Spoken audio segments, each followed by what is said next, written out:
defense. It was also a guaranteed way to get herself perforated. The crash, not to mention the gunfire, had announced her arrival like a railroad flare. Too many sights focused on that point. Lola could use it as a diversion, though. She knew Jimmy's property. There were other ways in. She skirted the eastern wall where shadow kept her hidden. There'd be men posted here. 2, maybe 3. Lola would hear them first, their quick, unsteady breathing in the darkness, in sync with the jitter of their hearts. She paused, listening, then moved on.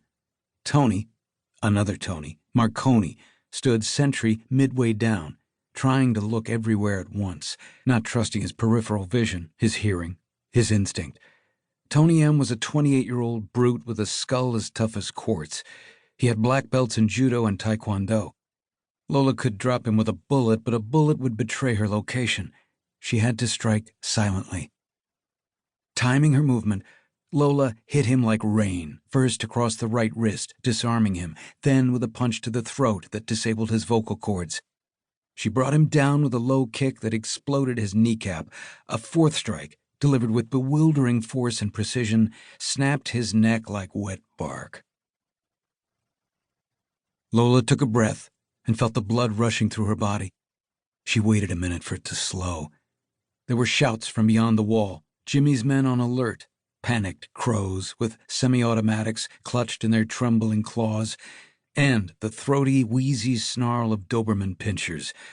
There were 7 of them, named after the 7 samurai from the movie of the same name, still on their leashes, judging from their frequent yelps and yowls.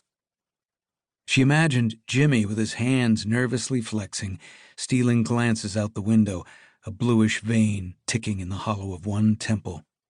You can do this. Lola gritted her teeth. She had no patience for positive reinforcement, a cousin to weakness. It's already done. She crept through the shadows toward the rear of the house. Benjamin Chen, her Shen Yi Quan instructor, floated to mind. Shifu Chen was beautiful and ocean-like, and always welcome.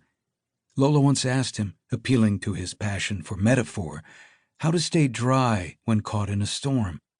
Shifu Chen had responded with a question and a metaphor of his own. How do you fly a kite? Lola had waited with everything open, eager for education, for betterment. Shifu Chen looked at her for a second, then made a kite out of his left hand. You ride the wind, he'd said, making his hand sway and swirl. You gauge its strength, make adjustments. In a sense, you become the wind. Right. So to keep from getting wet, Lola finished for him. You become the storm. Another thug she didn't know guarded the south gate. He didn't wear an eye patch, but may as well have. Lola came up on his blind side and drove the heel of her palm into his face. It was a direct, efficient strike. 98% of her internal power funneled into the end of the move. The thug's face bones caved. Eggshells splintered his brain. He collapsed and foamed at the mouth, and his long limbs jangled. Lola slipped through the gate. The house glimmered beyond the elms, a contemporary multi-million-dollar structure purchased with blood and wile. Every window was illuminated. Muscle barricaded the doors. She heard a sound to her right and found cover in the shadows. It was Miki Grieko, searching the grounds with the help of Katsushiro, one of the Dobermans. The dog caught her scent and pulled Miki close. Lola took off her jacket, placed it on the ground, and moved. Katsushiro found her jacket and showed all his teeth, and when Miki picked it up with a puzzled expression, Lola struck from behind.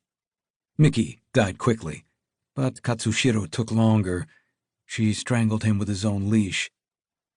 Lola pulled her jacket back on and moved toward the house.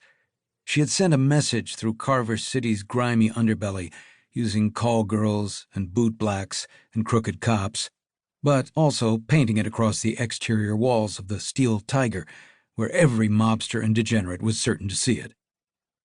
I'm coming for Jimmy, and you know why. Get in my way, and I'll kill you, too. She left a trail of bodies, human and canine, on her way to the house, most of them on the lawn, Heihachi in the pool, which had turned from aqua to